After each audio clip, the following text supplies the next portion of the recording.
aqui o Sebastián Torterola, jornalista uruguaio. Estou falando para vocês aqui de Artigas, a cidade na fronteira do Uruguai com o Brasil, fronteira com o Rio Grande do Sul. Eu estou aqui porque eu vim votar nas eleições internas do Uruguai. É uma eleição interna que definiu os candidatos de cada partido para as eleições nacionais de outubro. É uma eleição que não é obrigatória, então sempre é normal ter uma presença de votantes não tão alta. Aproximadamente 40% da população habilitada para votar compareceu. Começando pelo partido do Frente Amplio, que é o oficialismo, né, o partido de governo. E o vencedor foi Daniel Martínez.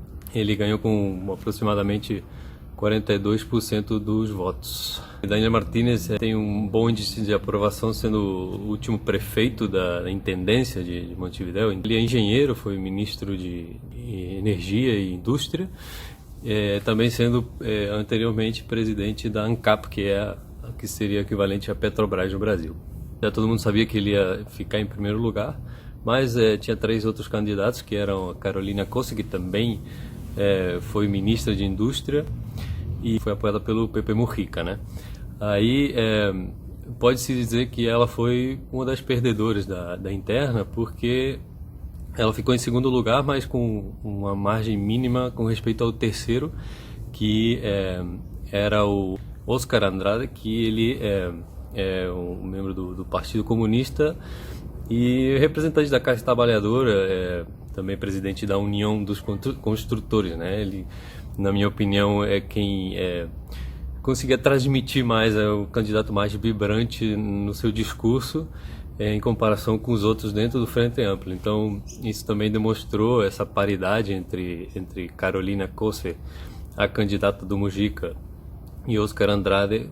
Demonstrou também que os votos do Mujica não podem ser transferidos. Inclusive, é a segunda vez que o Mujica apoia notoriamente alguém, publicamente, um candidato, e não consegue, digamos, impulsionar esse candidato, como tinha acontecido com a esposa dele, que é Lucia Topolansky, que ela tinha sido candidata à intendência, ou seja, a prefeitura de Montevideo, e foi derrotada justamente pelo Daniel Martínez, que nesse momento vai ser o candidato a presidente pelo Frente Amplio. É pouco provável que um dos partidos, no caso do Frente Amplio, supere os 50% na primeira volta. Isso parece bastante claro. É preciso reativar tanto a imagem quanto o entusiasmo das pessoas nas ruas, da militância. Muito mais considerando que após 3 períodos de governo tem muitos avanços e, digamos assim, para o partido tem muitos resultados concretos que podem ser relembrados na população, e para sacudir um pouco o ambiente eleitoral. O Partido Nacional, que é um dos partidos tradicionais, inclusive foi o partido que teve mais votos, quantitativamente falando, apresentava maiores novidades e que tinha a interna mais disputada, principalmente tendo 3 candidatos fortes.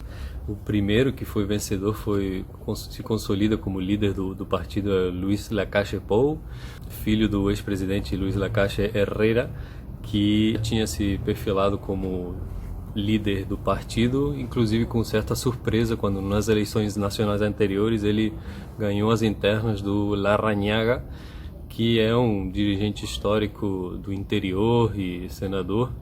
É o primeiro partido em anunciar a sua fórmula, como a gente fala aqui, né? Que é uma candidata a vice-presidente, que é Beatriz Argimón, que é a atual presidenta da coletividade nacional, do Partido Nacional. Tem grande expectativa pelos outros partidos fazerem o mesmo, nomear uma candidata mulher, já que todos os candidatos são homens.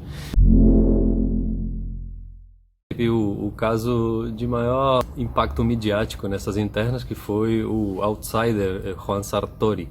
Trata-se de um empresário que caiu de paraquedas no cenário da política uruguaia e foi aceito de forma bastante polêmica no partido tradicional como Partido Nacional, sendo que ele nem tinha votado nunca aqui no Uruguai. Ele como é que fala? Genro essa palavra é difícil, de um milionário russo. Esse Sartori é dono de um clube de futebol, o Sunderland, lá da Inglaterra. Enfim, um empresário com muito dinheiro que teve a ambição pessoal de ser presidente. Botou muito dinheiro nessa campanha, inclusive sacudindo um pouco as internas tradicionais e com os códigos do Partido Nacional. E nessas últimas semanas ele foi um nome que saiu muito na mídia e nos memes, nas redes sociais. Nesse sentido, tinha bastante expectativa para ver como é que ele se desempenhava nas urnas, né? Também estava à prova o eleitorado uruguaio e a resposta do eleitorado uruguaio numa situação dessas, que também já teve outros antecedentes em outros países, e é uma tendência de empresários outsiders entrar na carreira eleitoral. Obviamente que o segundo lugar para Sartori não é para desprezar, mas com certeza ele apontava a ganhar a interna do Partido Nacional, e era um medo também, era uma expectativa, uma incerteza que o partido enfrentava. Um outro derrotado dentro do Partido Nacional, o próprio Larrañaga, que tinha sido o candidato a vice-presidente da última eleição. Mas ele tem um último desafio aí ainda, que o povo uruguaio vai ter que decidir em outubro, que é um referendo que a campanha se chama Viver Sem Medo, né? Vivir Sem Medo, que é basicamente uma solução, entre aspas, do Larrañaga e da coletividade que apoia essa iniciativa, que basicamente o que propõe o fortalecimento das forças de segurança do país, e isso implica na prática uma militarização da polícia, por exemplo, a criação de uma chamada Guarda Republicana militarizada. O povo uruguaio vai ter que decidir, além do presidente, vai ter que votar se apoia essa militarização.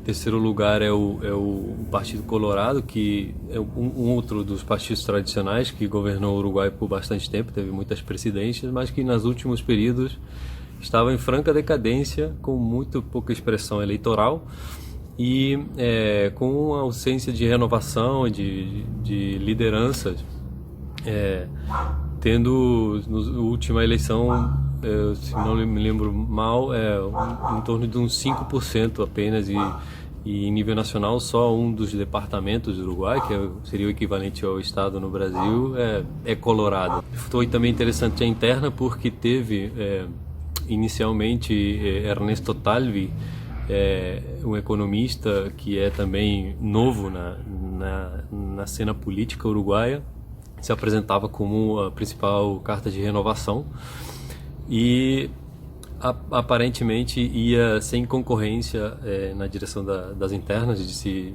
se eleger como candidato, mas no meio apareceu o grande dinossauro da política uruguaia, que é Julio María Sanguinetti, 2 vezes presidente do Uruguai. Com 83 anos ele lançou a sua pré-candidatura. Aí fez tudo tremer, né? Porque ele implica um caudilho histórico que tem muito respaldo da população, tem o seu conjunto de votantes intrínseco, digamos assim, e o Talvi também teve que dar uma acelerada na campanha. Ele acabou se elegendo por mais do que as pesquisas mostravam. O Talvi superou 50%, deixando o Sanguinetti para trás, e confirmam a renovação no Partido Colorado. Se espera que tenha melhor desempenho nas eleições nacionais do que vinha tendo nos últimos 2 períodos. Partidos, né, que são menores e que sempre disputam uma parte bastante baixa do eleitorado, mas teve uma grande surpresa, que foi um novo partido chamado Cabildo Abierto, que agora está se consolidando como a 4ª força eleitoral. Teve 4% dos votos. Isso chama atenção não só porque é um partido novo, mas porque a sua principal figura, que é Guido Manini Rios, é o ex-comandante-geral das Forças Armadas do Uruguai. E aí é uma personagem para se prestar atenção, porque ele rompe com a tradição do posicionamento militar aqui no Uruguai, que desde a ditadura não tinha, os militares não estão vinculados diretamente como figuras públicas à política eleitoral, né? O Manini Ríos, ele teve um histórico, é uma figura forte que tem um respaldo, isso foi demonstrado agora nas eleições, mais de 40 mil votos, que isso nenhuma pesquisa mostrava. E ele se destaca na opinião pública porque se apresenta como um militar um pouco rebelde, que não se cala e que defende a classe militar. Ele foi demitido do seu cargo pelo atual presidente Tabaré Vázquez, porque ele manifestava continuamente, em várias ocasiões na mídia, opiniões políticas, sendo que isso não é permitido por lei para um comandante em chefe das Forças Armadas. Então, a última grande opinião política que ele emitiu, que levou a sua demissão, foi uma referida aos processos enfrentados por alguns militares integrantes dos governos ditatoriais do Uruguai, que são atualmente acusados de violações de direitos humanos, de assassinatos durante esse período. E ele, a última vez, ele saiu para denunciar de alguma forma que as garantias para esses militares denunciados não estavam dadas, além de outras opiniões que levaram à demissão. Agora que a campanha nacional realmente começa, é preciso ficar atento a cada partido, como é que eles vão definir seus candidatos à vice-presidência, já que vai ser uma campanha intensa e vai ter muitos acontecimentos ainda pela frente que com certeza vão definir o resultado aqui no Uruguai. Obrigado pela oportunidade.